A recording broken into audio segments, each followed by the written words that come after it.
असं म्हणतात, दैव बलवत्तर असेल तर कोणतंही संकट दूर होतं. असाच अनुभव मंडणगड तालुक्यातील पालघर येथे आला.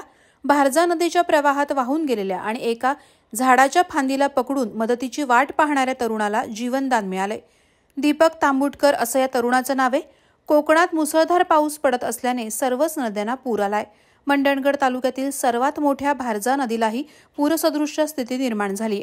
याच प्रवाहात दीपक हा तरुण वाहून जाऊ लागला. प्रवाहात दीपकच्या हाताला झाडाची फांदी लागली. त्या फांदीला पकडून दीपक मदतीची वाट पाहत होता. नदीचा प्रवाह वेगवान असल्याने त्यात तग धरून राहणं कठीण होतं. मात्र या तरुणास सुखरूप बाहेर काढण्यात रेस्क्यू टीमला यश आलं. ही घटना रविवारी संध्याकाळी घडली. या तरुणास वाचवण्यासाठी स्थानिक ग्रामस्थ, तहसीलदार, महसूल प्रशासन, पोलीस प्रशासन आणि पोहणाऱ्या व्यक्तींनी मोठी मेहनत घेतली. पहा दीपक तांबुटकर या तरुणाचं रेस्क्यू ऑपरेशन. त्याच्या गलत टाका सांगा रिंग. त्याला रस्सीला धरून येतील फक्त. वडून नाही ना तो रस्सी धरून येईल वरती. चार वरती पाहिजे होते ते उगाचच गेले खालती. हे दोघं बरोबर काय बोलताय? हे काय बोलतोय बघा. काय बोलतोय काय बोलताय?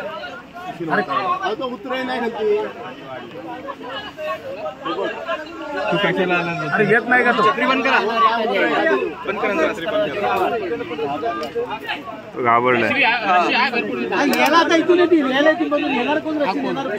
घाबरला कोण? दीपक घाबरले. दीपकनी झाड झाडलं बघा.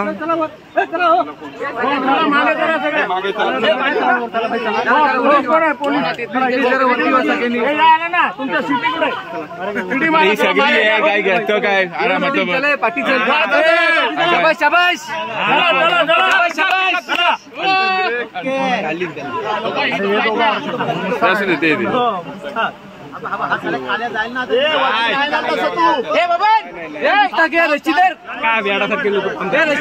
रशीदर ना भाई. अरे रशी आहे. रशी धरायची ते काय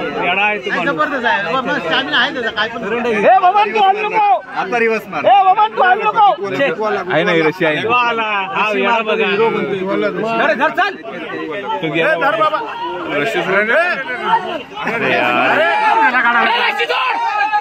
रशी सोड. आता त्याला हे घ्या बघा.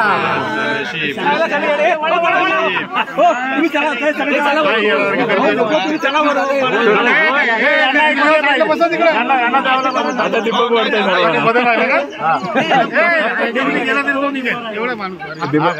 दीपक आयडिया मध्ये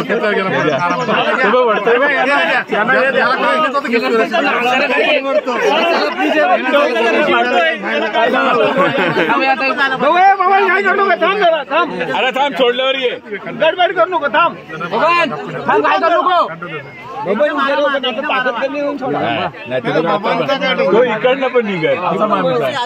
ह्याच्यापेक्षा जास्त पाण्याचा त्या उडी मारायचा. प्रहार डिजिटलसाठी विजय पवार, मंडणगड.